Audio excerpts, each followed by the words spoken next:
today's video, I will share to you the latest immigration requirements for self-funded travelers. So when we say self-funded, you don't have a sponsor. So ikaw yung gagastos sa lahat ng travel expenses mo abroad. And take note, this kind of traveler, sila po mostly yung na-offload. Na-offload sila for several reasons na i-discuss ko po later. Kapag self-funded po ang isang traveler, mas maraming interview questions po yung need nila masagot ng tama or accurate doon sa mga documents na ipipresent nila at mas maraming documents po ang hinahanap ng immigration because this what we call self-funded traveler, maraming mga red flag ang nakikita sa kanila ng immigration. Uunahin ko yung mga general requirements. Number 1 is yung inyo pong e-travel registration. So you need to register here at 72 hours before your flight and you need to secure your QR code. So as of now, July, still e-travel is needed, but I have heard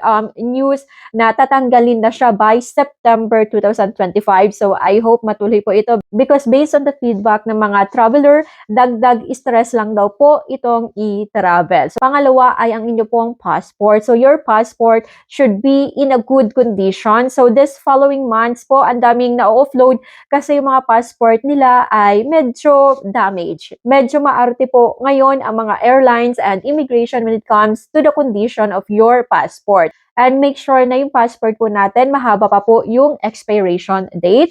And number 3 is your visa if required doon sa destination country mo. Kung papunta ka sa countries na visa-free for Filipino, then you don't need to secure your visa. Number 4 is your flight ticket. So for tourism and for visit purposes, two-way flight ticket is needed. So this is to convince the immigration officer that you will be back in the Philippines. Without your return ticket, you are sending a red flag to the immigration para isipan ka nila na baka hindi ka na babalik ng Pilipinas and you will look for work abroad. And the next requirement is your hotel booking. The immigration officer will ask you, where will you stay abroad? Immigration officer will say, let me see your hotel booking, or did you pay already for your accommodation? Where did you book your hotel? So may I know the address of your accommodation abroad? If you will going to stay, for example, abroad for 10 days, then your hotel booking should be 10 days.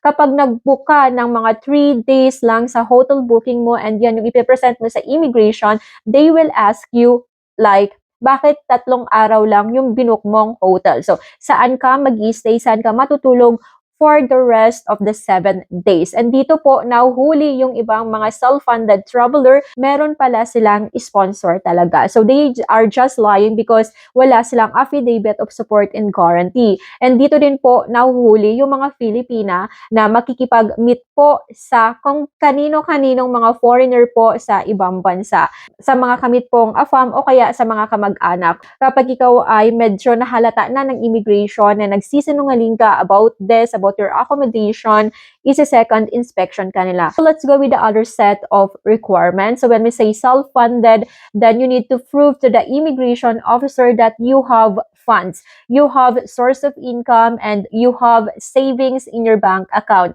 Kasi hindi pwedeng pupunta ka ng ibang bansa without any savings and don't estimate the expenses abroad. So guys, ako nakapag-travel na ako anywhere and I can say guys, magastos po talaga sa ibang bansa. The immigration officer really want to know kung talagang meron kang source of fund because without any source of income, without savings, without sponsor, then offloaded po kayo. Ito yung mga kailangan yung mga supporting documents na i-gather.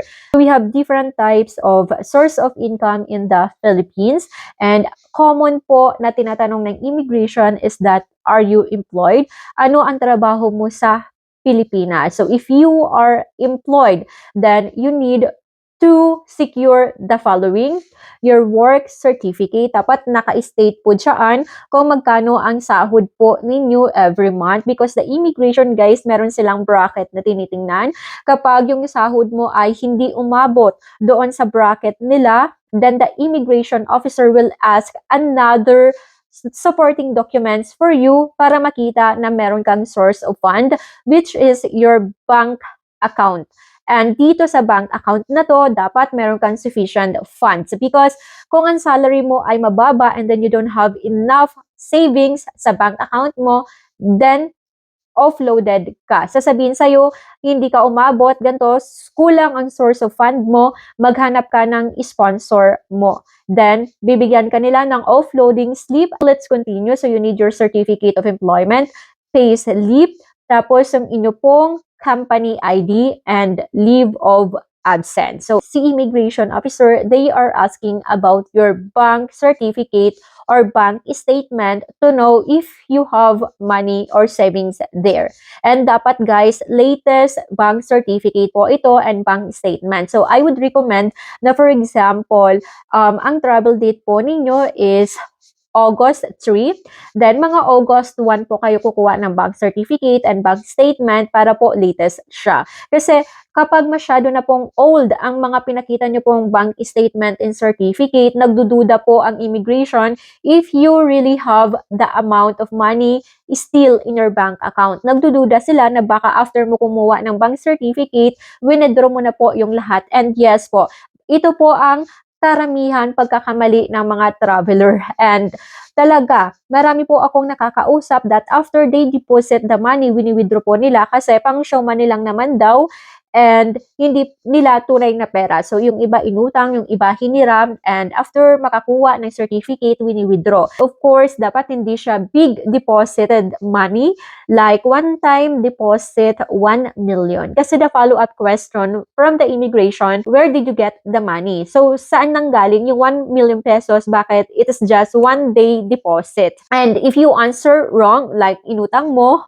o kaya naman binigay sa'yo, then that is type of sponsorship na po then affidavit of support and guarantee. So, kung wala ka, ma-offload ka. Aside from bank certificate and statement, if you have your online banking, so ipakita nyo po sa immigration. If si immigration, they are asking for this.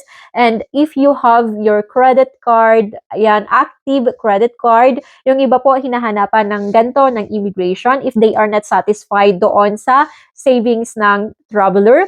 So, for example, you said you are self-employed, meron kang business na minamanage, then any documents related to your business, like DTI, mayor's permit, income tax return ng business po ninyo, to prove that your business is functional or nag-gather talaga siya ng profit para masabing source of income mo siya.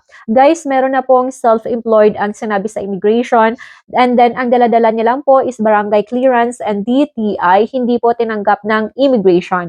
Because DTI, guys, is just the registration of your business name. Hindi po siya guaranteed if talagang functional ang isang business. So, masasabing functional ang isang business kapag meron mayor's permit or kaya naman BIR registration. If you are a freelancer, mahirap guys sa freelancer kasi wala silang tinatawag na certificate of employment. Kapag wala po nito, any confirmation letter galing sa client po ninyo that, ayan, nag-re-render kayo sa kanya ng services and mode of payment.